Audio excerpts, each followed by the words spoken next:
Before we begin this emotional journey of love, please subscribe to our channel and ring that notification bell.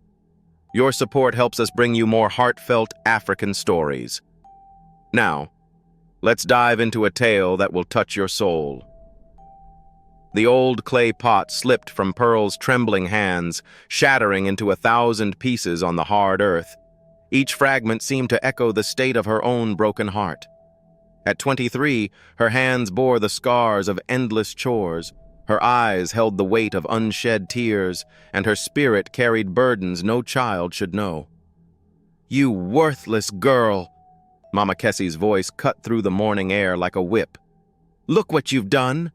That pot was worth more than you'll ever be." Pearl knelt quickly, gathering the broken pieces with bleeding fingers. "I'm sorry, Mama Kessie. I didn't mean to—" "Sorry doesn't fix anything." The older woman's hand struck Pearl's cheek with a sharp crack. "Your mother should have taken you with her when she died. You're nothing but a curse on this family." From the doorway, Django watched with tired eyes. At 20, Pearl's stepsister had grown used to these scenes, but her heart still ached for the girl she'd come to love as a true sister. "Mama, please," Django whispered. "It was just an accident." "Don't you dare defend her!" Kessie spun around, her eyes blazing. "She needs to learn her place in this house. She eats our food, sleeps under our roof, and this is how she repays us?" Papa Mwangi sat in his chair, reading his newspaper as if the world around him didn't exist. The man who once held Pearl on his shoulders and called her his little sunshine now seemed blind to her existence. His second wife had slowly poisoned his mind against his own daughter, and grief over his first wife's death had made him weak. "Papa," Pearl's voice was barely a whisper, "I'll work extra today. I'll fetch water twice, clean the whole house, and—" "Stop sniveling," Casey interrupted. "Get to the river before the sun gets too high, and don't come back without 3 full pots of water.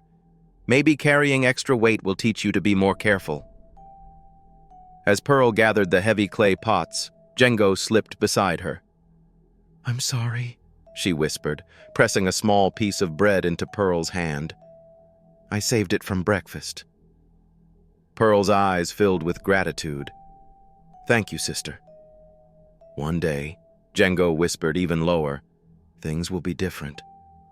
I promise." The path to the river was long and dusty. Pearl's feet, calloused from years of walking barefoot, moved mechanically along the familiar route. The weight of the empty pots seemed heavier today, matching the weight in her chest. She thought of her mother, Mama Nima, who had died when Pearl was only 10.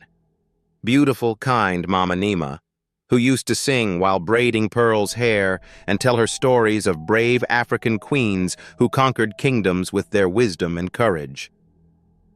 "You have the heart of a queen, my daughter," her mother used to say.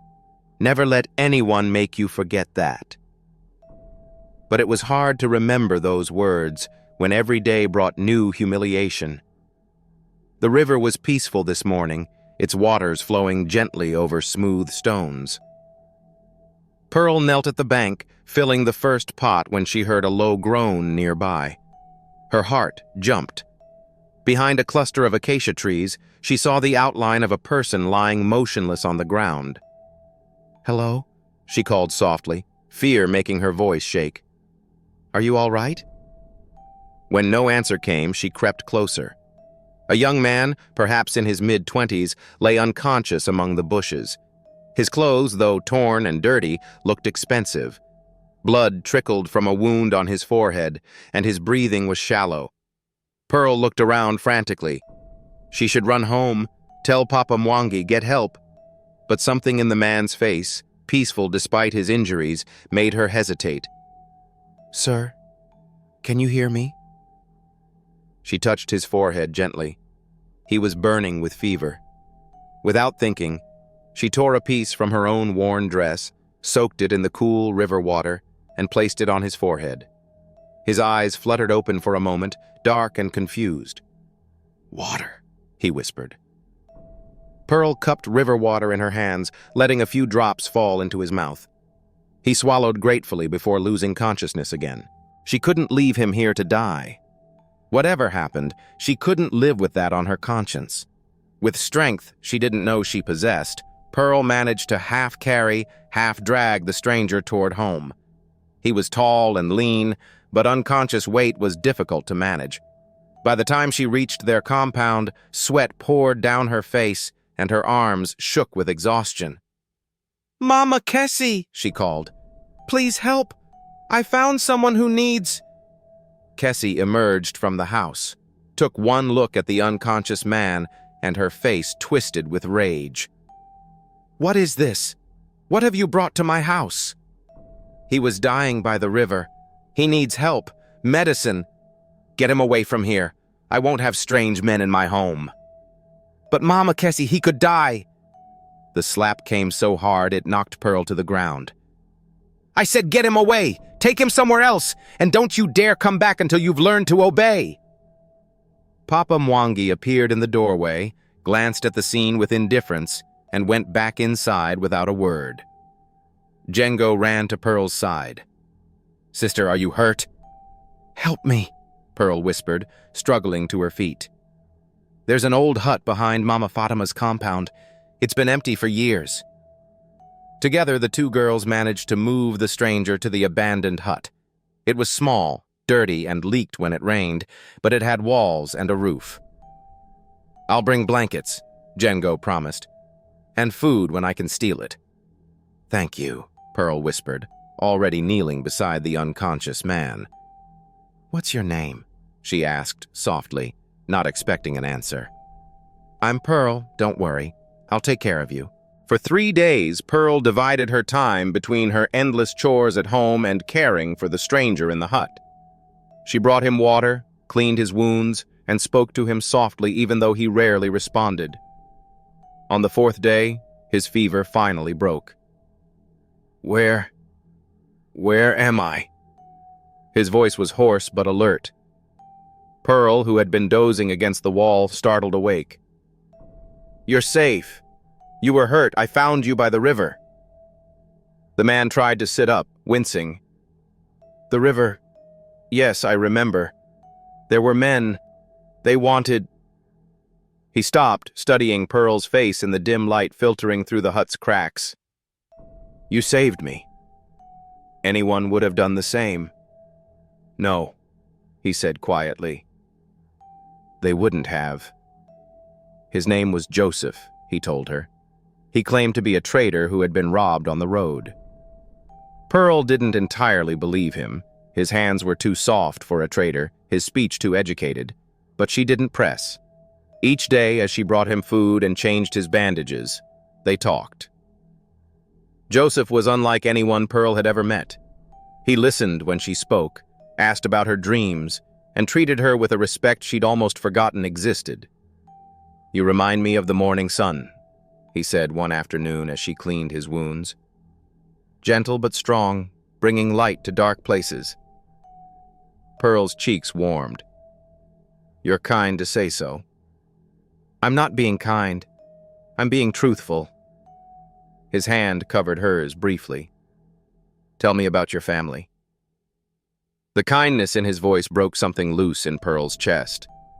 She found herself telling him everything about her mother's death, her father's indifference, Kessie's cruelty, and Django's quiet love. "And you stay?" Joseph asked. "Why don't you leave?" "Where would I go? I have nothing, am nothing." "That's not true." His voice was fierce. "You have courage, kindness, intelligence. You're worth more than all of them combined." For the first time in years, Pearl felt something like hope stirring in her chest. By the end of the first week, Joseph was strong enough to walk short distances. Pearl began to dread the day he would leave. Their conversations had become the brightest part of her days. But fate had other plans.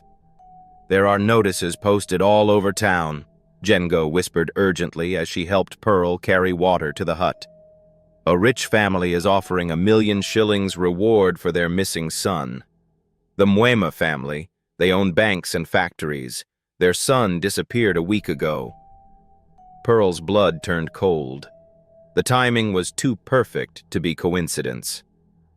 "Django," she said slowly, "what did the notices say the son looked like?" "Tall, dark, educated, about 25 years old. There's even a photograph posted at the market." That evening, Pearl confronted Joseph. "Who are you really?" He was quiet for a long time. Finally, he sighed. "My name is Joseph Moema. My family, they're wealthy. Too wealthy. I have enemies who want to hurt my family through me." "The men who attacked you?" "They work for a rival businessman. They planned to kidnap me, demand ransom. When I fought back..." He touched the healing wound on his forehead. "I escaped, but barely." "There's a reward," Pearl whispered. "1,000,000 shillings. Joseph's face went pale. "You could claim it, take the money and leave this place forever." "Is that what you think of me?"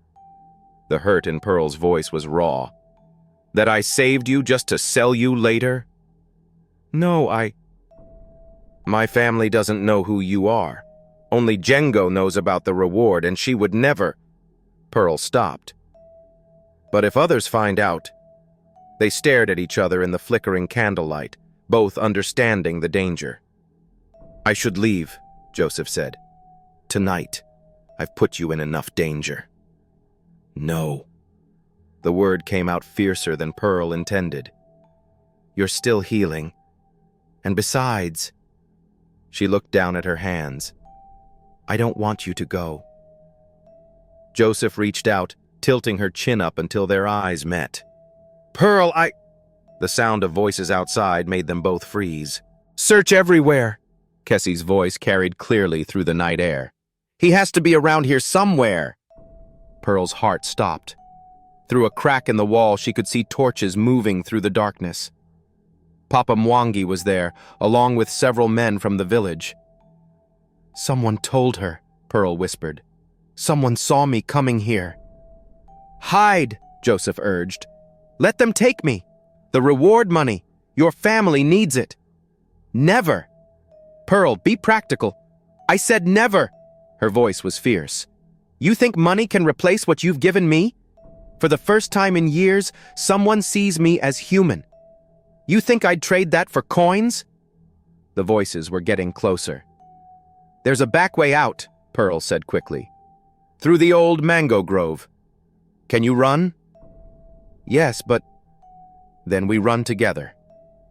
They slipped out the back of the hut just as torches appeared at the front entrance. In the darkness, they stumbled through the grove, Joseph's arm around Pearl's shoulders for support. Behind them, Kessie's angry shouts filled the night. "Find them! They can't have gone far!" They ran until they reached the main road, where Joseph flagged down a passing truck. The driver, recognizing Joseph despite his rough appearance, immediately offered help. "Take us to town," Joseph said. "Quickly." As the truck pulled away, Pearl looked back at the only home she'd ever known, disappearing into the darkness. "I'm sorry," Joseph said softly. "I've cost you everything." "No," Pearl replied, her hand finding his in the darkness. "You've given me everything." The Moema family compound was like nothing Pearl had ever imagined. Tall gates, beautiful gardens, and a house so large it could hold her entire village.